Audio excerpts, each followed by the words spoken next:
যাদের নাম অন্নপূর্ণা যোজনায় 3 বা তার বেশি পাকা রুম আছে বলে, 50 ডেসিমেলের বেশি জমি আছে বলে এবং জিএসটির জন্য যাদের ফর্ম রিজেক্ট করা হয়েছিল, তারা কিন্তু 100% টাকা পাবেন। আজকের ভিডিওতে সেই তথ্যটাই আমরা তুলে ধরবো। এবং এই নোটিশে কি কি বলা হয়েছে, মানে নোটিশ আজকে একরকম আসছে, কালকে একরকম আসছে, আজকে একরকম নিয়ম হচ্ছে, আবার নিয়ম দুদিন পর চেঞ্জ হয়ে যাচ্ছে। এই সমস্ত কিছু বিচার বিবেচনা করে একটি নোটিশ উঠে এসছে। এখানে কারা টাকা পাবেন, কারা টাকা পাবেন না, নতুন আবার কি নিয়ম হলো, সমস্ত কিন্তু তথ্য আজকের এই ভিডিওতে দেখে নেব। এই যে নোটিশটা দেখতে পাচ্ছেন, এই নোটিশটা পাবলিশ হয়েছে গত 8 তারিখ, 8/7/2026। এখানে অন্নপূর্ণা যোজনার পোস্ট বেনিফিট ডিস্ট্রিবিউশন নিয়ে কিন্তু কিছু আলোচনা হয়েছে। এই নোটিশটা ইংরেজিতে এসছে, আপনাদের বোঝার সুবিধার জন্য আমি টোটাল নোটিশটা বাংলায় কনভার্ট করে নিয়েছি। এবার এখানে একটা কথা বলে রাখি, আগে আপনাদের জানতে হবে অন্নপূর্ণা যোজনার কি শর্ত ছিল। দেখুন, অন্নপূর্ণা যোজনায় 3,000 টাকা পাওয়ার জন্য যে শর্তটা ছিল, এটা মহিলাদের জন্য স্কিম অবশ্যই, এবং মহিলার বয়স হতে হবে 25 থেকে 60 বছরের মধ্যে। এই মহিলা যদি কোনো সরকারি চাকরি করেন অথবা সরকারি যদি পেনশন পান, বা এই যে 2 নম্বর পয়েন্টে বলা হয়েছে এই নিয়মগুলোর মধ্যে কোনোটা যদি তিনি করে থাকেন, তাহলে কিন্তু তিনি অন্নপূর্ণা যোজনার টাকা পাবেন না। এবং তিনি যদি আয়কর দেন তাহলেও কিন্তু তিনি অন্নপূর্ণা যোজনার টাকা পাবেন না। যদি কারোর ইনকাম 12 লাখ টাকা বা তার বেশি হয় এবং তিনি যদি সরকারকে ট্যাক্স দেন, তাহলেও তিনি কিন্তু অন্নপূর্ণা যোজনা পাবেন না। এটা ছিল বেসিক শর্ত।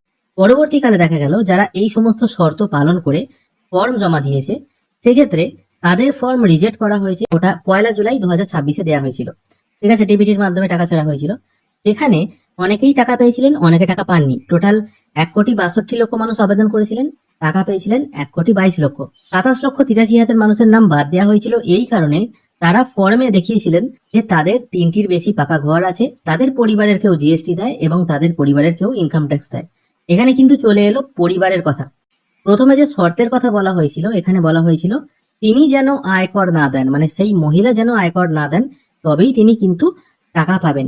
কিন্তু তারপর মানে 1 জুলাই যে টাকা দেওয়া হলো, তারপর যে মিটিং হলো 4 তারিখে, সেই মিটিং এ দেখা গেল কি কোনো মহিলা হয়তো লিখেছেন তিনি নিজে আয়কর দেন না, কিন্তু তার পরিবারের অন্য কোনো ব্যক্তি হয়তো ইনকাম ট্যাক্স দেন, এটা তিনি ফর্মে দেখিয়েছেন, সত্যি কথা দেখিয়েছেন।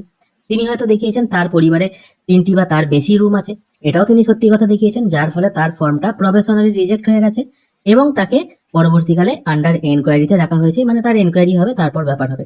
এবার এই কারণের জন্য অনেকেই ভয় পেয়ে গিয়েছিলেন। যদিও অন্নপূর্ণা যোজনার এটা তো শর্ত থাকেনি যে ইনকাম ট্যাক্স পরিবারের কেউ দিলে টাকা পাবে না বা 3টের বেশি রুম থাকলে টাকা পাবে না, এরকম তো কোনো ব্যাপার থাকেনি। যার ফলে একটা প্রচুর বিক্ষোভ শুরু হলো, বহু জায়গায় কিন্তু অশান্তি শুরু হয়েছিল, এটা আমরা দেখেছি। যার ফলে 8/7/2026 একটি মিটিং হয়। এই মিটিং এ স্পষ্ট করে দেওয়া হয় বেশি জমি থাকলেও টাকা দেওয়া হবে বা 3টির বেশি ঘর থাকলেও টাকা দেওয়া হবে। এই যে নোটিশটাই পাবলিশ হয়েছে, এটা সম্পূর্ণ ইংরেজিতে আছে। আমি আপনাদের বোঝার সুবিধার জন্য এটা বাংলায় ট্রান্সলেট করে দিচ্ছি। এখানে দেখুন একটা পয়েন্টে বলা হয়েছে তাকদার ভিডিও, তাকদা বলে একটা কোনো জায়গা আছে, সেখানকার বিডিও সাহেব তিনি জিজ্ঞাসা করেছিলেন যে সমস্ত পরিবারের মহিলারা জিএসটি প্রদান করেন, যাদের 3 বা তার বেশি ঘর রয়েছে অথবা 50 ডেসিমেলের বেশি জমি রয়েছে, তাদের আবেদন বিবেচনা করা হবে কিনা, এই নিয়ে একটা প্রশ্ন ছিল। এখানে কিন্তু স্পষ্ট জানিয়ে দেওয়া হয়েছে, যে মিটিং হয়েছে সেখানে জানিয়ে দেওয়া হয়েছে 19/5/2026 তারিখে 2411 WCD নাম্বার বিজ্ঞপ্তি অনুসারে তদন্ত করতে হবে এবং সেই অনুযায়ী সুপারিশ করতে হবে। এবার 19/6/2026 প্রথম যে অন্নপূর্ণা যোজনার নোটিশটি বেরিয়েছিল, যেটা হচ্ছে এটা, যেখানে বলা হয়েছিল বয়স হতে হবে 25 থেকে 60, সরকারি চাকরি যদি কেউ করে, মানে যে মহিলা আবেদন করবে তিনি যদি সরকারি চাকরি অথবা পেনশন পান, তাহলে তাকে টাকা দেওয়া যাবে না। কিন্তু তার পরিবারের যদি কেউ সরকারি চাকরি বা পেনশন পান, তিনি কিন্তু টাকা পাবেন। পরিবারের কেউ কি করছে তার উপর তার টাকা পাওয়ার কিছু ম্যাটার করে না, এবং তিনি যেন আয়কর না দেন, এই শর্তগুলো কিন্তু মেনে চলতে বলা হয়েছে। তাই সেই হিসাবে ধরতে গেলে এখানে যেটা প্রশ্ন উঠে আসছে, যে তাকদার বিডিও সাহেব প্রশ্ন করেছিলেন যাদের 50 ডেসিবেলের বেশি জমি আছে তারা কি টাকা পাবে, তার মানে তারা টাকা পাবে, কারণ এখানে বলা হয়েছে সেই অনুযায়ী সুপারিশ করতে হবে। মানে 50 ডেসিবেলের জমির কথা তো আগে বলা হয়নি।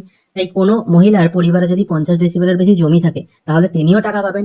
এখানে যে কথাটা বলা হচ্ছে তার অর্থ হচ্ছে এটা।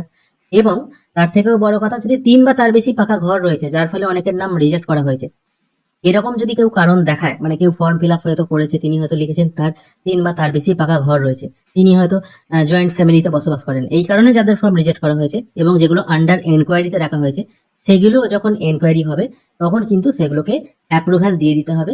এখানে যে কথাটা বলা হয়েছে তার অর্থ কিন্তু এটাই।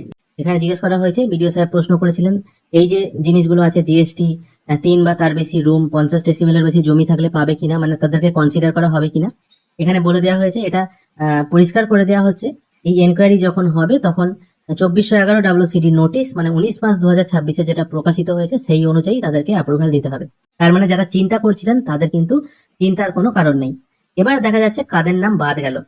বাদ গেল হচ্ছে, এখানে দেখুন বলা হয়েছে অঙ্গনওয়াড়ি কর্মী, অঙ্গনওয়াড়ি সহায়িকা এবং আশা কর্মী, সিভিক ভলেন্টিয়ার এবং প্যারা টিচার বা পার্শ্ব টিচার যারা আছেন তারা টাকা পাবেন কিনা জিজ্ঞেস করা হয়েছিল। জানানো হয়েছে যেহেতু তারা সরকারি ক্ষেত্রে যুক্ত এবং মাসিক ভিত্তিতে পারিশ্রমিক পান, তাই তাদের নাম অন্নপূর্ণা যোজনায় রাখা যাবে না, তাদের আবেদন অনুমোদন করা যাবে না। মানে তাদেরকে আপাতত কিন্তু টাকা দেয়া হবে না অন্নপূর্ণা যোজনা। তারা যদি আবেদন করেও থাকেন, আপাতত আবেদনগুলো পোস্টপোন করা থাকবে, তাদেরকে কিন্তু কোনো রকম টাকা দেওয়া হবে না। এবার কাদের বাদ দেওয়া হবে, কেউ যদি সরকারি কর্মচারী, পেনশনভোগী বা আয়করদাতার পরিবারের সদস্য হন, এক্ষেত্রে তাদেরকে টাকা দেওয়া যাবে কিনা। মানে দেখা যাচ্ছে কোনো মহিলা, তার স্বামী বা তার শ্বশুর মশাই হয়তো সরকারি কর্মচারী বা পেনশন পান, তার পরিবারে কেউ হয়তো আয়কর দেন, তাহলে তাদেরকে টাকা দেওয়া যাবে কিনা এটা জিজ্ঞাসা করা হয়েছিল।